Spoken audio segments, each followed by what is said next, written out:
Hello students, हमारा आज का टॉपिक है सिद्ध सिद्धांत पद्धति के अंतर्गत षष्ठ उपदेश अवधूत योगी के लक्षण।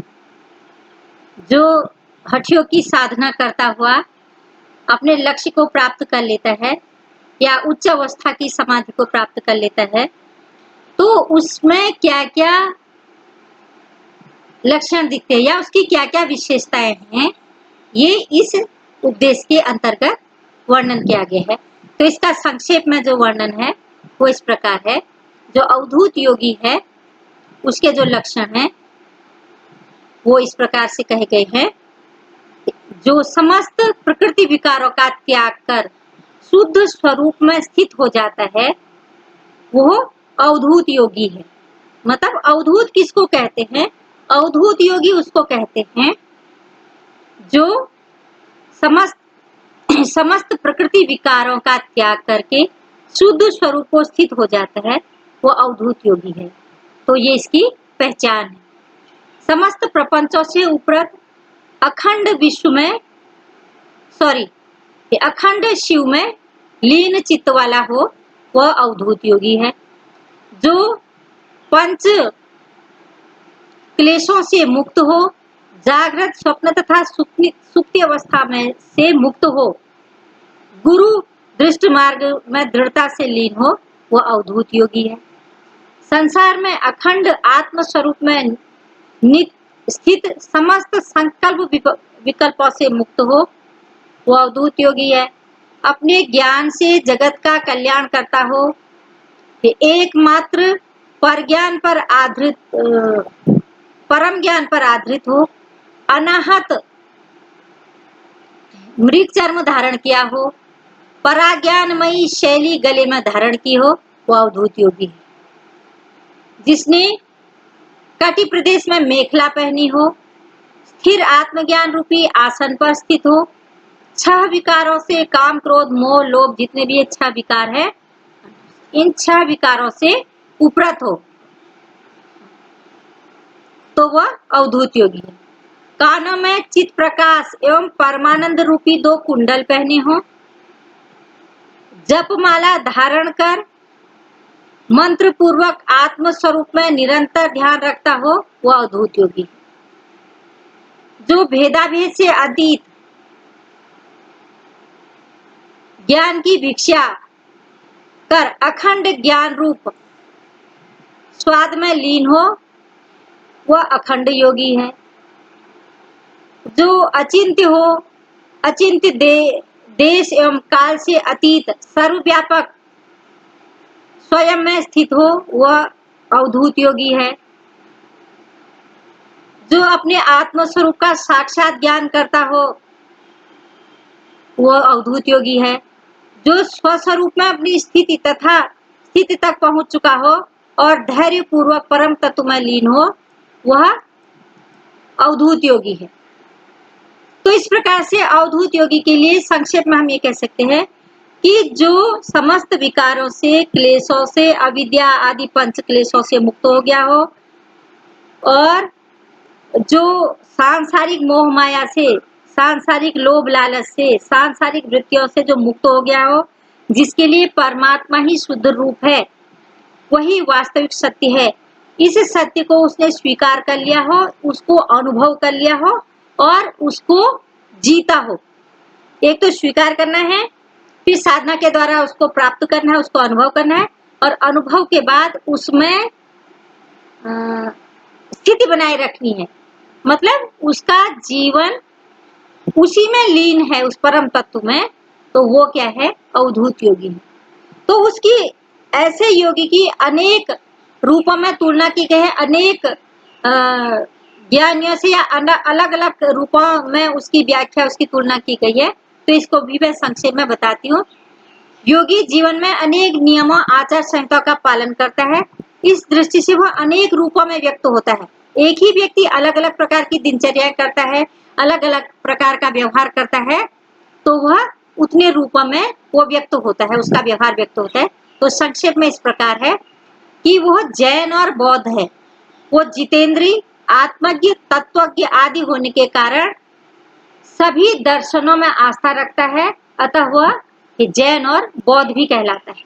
ब्रह्मचारी है, आत्मज्ञान से पूर्ण होने से वह ब्रह्मचारी है। गृहस्थी भी है, वह पूर्णता उसकी सहचर्य, अतः वह गृहस्थी भी है। वानप्रस्थी है, वह स्वप्रकाशमय वन में ब्रह्म का ही चिंतन करता है, अतः वह वानप्रस्थी भी है। सन्यासी, सारे संकल्पों को परमात्मा में न्यास करने के कारण वह सन्यासी भी है।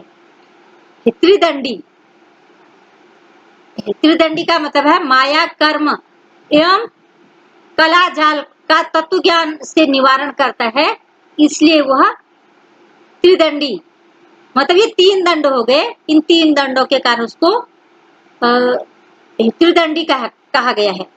एक दंडी, चित्त को वश में करने के कारण वह एक दंडी भी कहा गया है।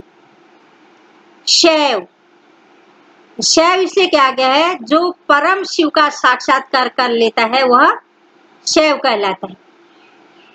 तापस, इंद्रियों को वश में करने के कारण वह तापस कहलाता है, मतलब इंद्रियों को वश में करना, तप करना है, तो वह तप करता है। इंद्रियों को वश में करने के लिए वह तप करता है, तो इसलिए वह तापस कहलाता है। और पशुपात, पशुपात कर्मजाल रूपी पशुत्व का नाश करता है, इसलिए वह पशुपात कहलाता है। कालमुख, परम शिव की पूजा अर्चना करने से वह कालमुख कहलाता है। लिंगधारी, भौतिक प्रपंचों के प्रति अहम का त्याग कर शांत भाव प्राप्त कर लेता है, इसलिए वह लिंगधारी कहलाता है। कापालिक, गुरु दृष्ट मंत्र से परमात्मा को पा लेने के कारण वह कापालिक कहलाता है। महाव्रत, परम शिव की उपासना करने के कारण महाव्रत कहलाता है। शाक्त उपासक, कुल अकुल की एकता होने से शाक्त उपासक कहलाता है। शक्ति ज्ञानी उपासक, जिस शक्ति द्वारा प्राणादि उपादान स्वरूप कलाओं का ग्रास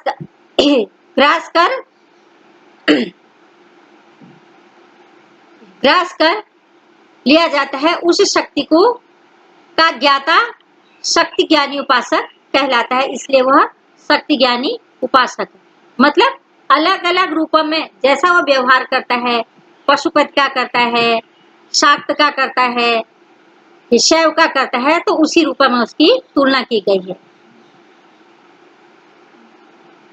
पंचमकार, इसमें जब पंचमकार की बात कही गई है कि शाक्त साधना, शाक्त समस्त पंचमकार की जो साधना की गई वो इस प्रकार की गई है कि जो शाक्त में सम्मत है, शाक्त जो परंपरा है उसमें पंचमकारों की बात कही गई है। मध्य, स्वयं को सर्वशक्तिमान मानना ही अवधूत योगी के लिए मध्य है। तो कहने का मतलब है कि अहंकार भाव का त्याग करना आवश्यक है। अगर जिसमें यह भाव रहता है कि मैं सर्वशक्तिमान हूं, तो वह उसके लिए मध्य है। मुद्रा, कामना पूर्ति की इच्छा ही मुद्रा है। मन, माया ही अवधूत की दृष्टि से मीन जो है, जो माया की अवधूत दृष्टि में रहना ही क्या है, मीन है। मांस, मन ही मांस है, मन को मांस कहा गया है। मैथुन, मैथुन का मतलब है प्राण और अपान का ऐक्य भाव। पंचमकार के सात्विक रूप से ही जीव शाक्त कहलाता है। जो इस 5 प्रकार की साधना करता है वो शाक्त कहलाता है।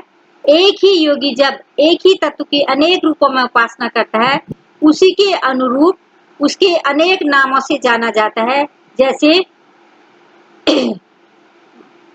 वैष्णव हो गया, पांचरात्रिक हो गया, सदा जीवी हो गया, सात्विक हो गया, सत्यवादी हो गया, शपड़क हो गया और शुद्ध योगी हो गया।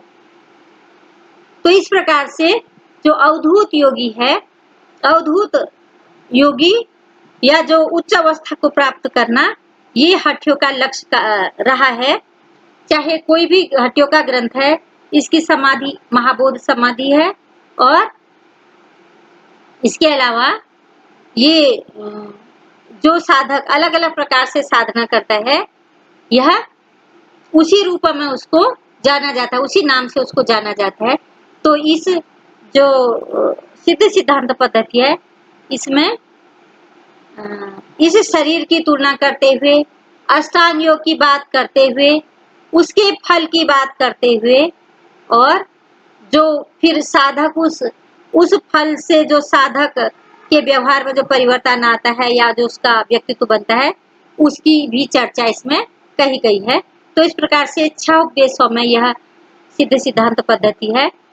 डिटेल में है, कुछ मैंने जो सारभूत तत्व है उसको मैंने संक्षेप में देने का प्रयास किया है।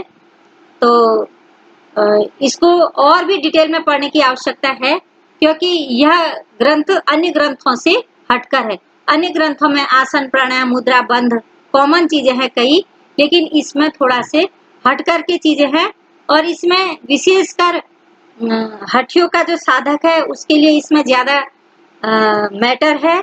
लेकिन जो अष्टांग जो साधना करता है उसमें अष्टांग योग की बात कही गई है। तो अष्टांग योग या फिर शरीर के जो अलग अलग आधार है, उन आधारों पर ध्यान प्राप्त करके उसका फल बताया गया है, और अष्टांग योग की चर्चा की गई है। तो अष्टांग योग के द्वारा व्यक्ति या जो साधक है वो तो अपना लक्ष्य प्राप्त करता ही है, और जो सामान्य जीवन जीने वाला व्यक्ति है, अगर वह कठिन साधना नहीं कर पाए या वह अवधूत योगी के अवस्था तक नहीं भी पहुंच पाए, तो जो सामान्य जीवन जीने के लिए जो भौतिक सुख है, उस भौतिक सुख को या जो भौतिक स्वर्ग कहा गया है, उस भौतिक स्वर्ग को वह प्राप्त कर सकता है। तो अपने सामान्य जीवन में अगर अष्टांग योग का पालन किया जाए, यम नियमों का पालन किया जाए, तो सामान्य व्यक्ति भी अपने जीवन को ऊंचा उठा सकता है और सुख एवं आनंद का अनुभव कर सकता है। धन्यवाद।